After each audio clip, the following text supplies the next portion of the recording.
Well, folks, welcome back to another video right here on Jason's Wrestling Channel.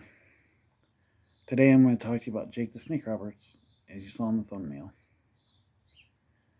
Now, Jake the Snake Roberts, his father was a professional wrestler, Walt Grizzly, and he had no faith in Jake the Snake, and Jake. So he always put him down. He always said bad things to him. He said he was worthless. He never could do anything right. So one day, Jake the Snake Roberts signed with the National Wrestling Alliance, the NWA. And he won the NWA World Television Championship.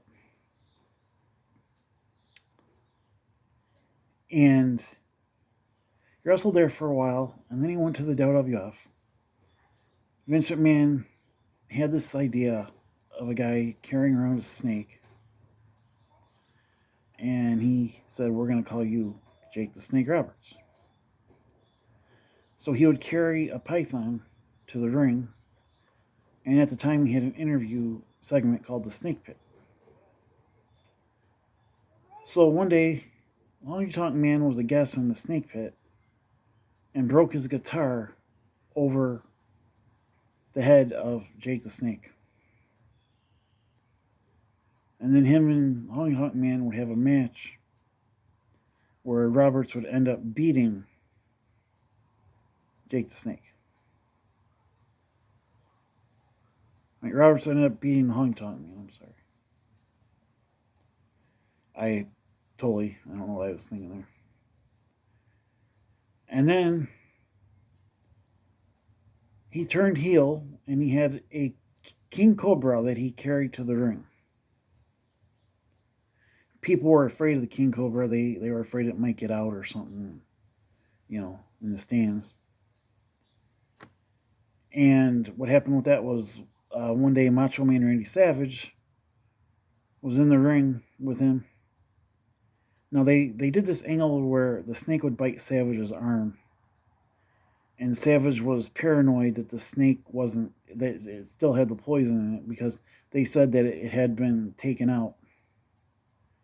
Savage goes up to Jake Roberts and he goes, "Before we do this, he's like, I want the snake to bite you first." And Jake Roberts goes, "What do you mean you want it to bite me first?" And he goes, "I want to make sure that it's not poisonous." Savage said that. And Jake the Snake Roberts goes, "Okay, you want it to bite me? Okay." So then he put it by his leg to prove that it wasn't poisonous. So then Savage went into the ring,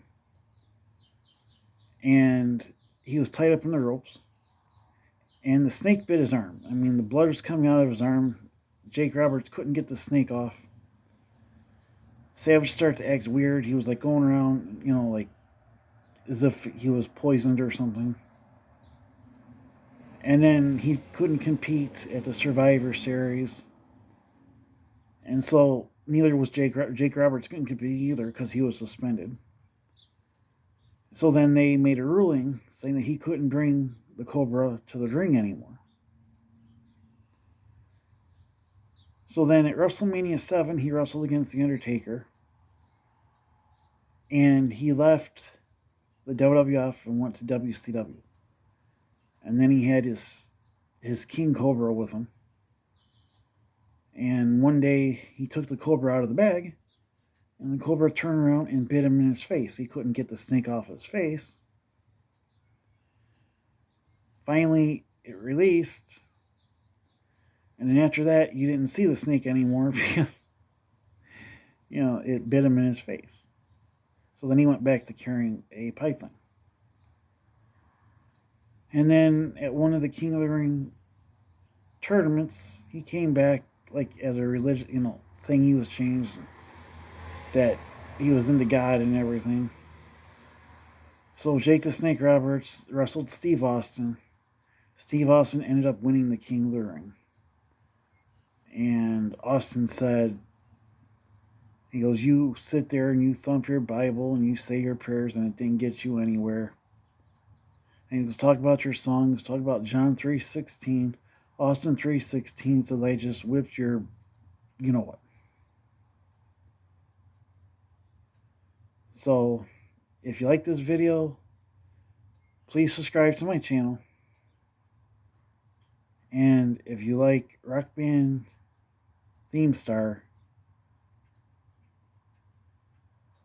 subscribe to Flash Gordon Rock Band Theme Star. Whatever, who cares about that channel? Alright, so thanks for watching.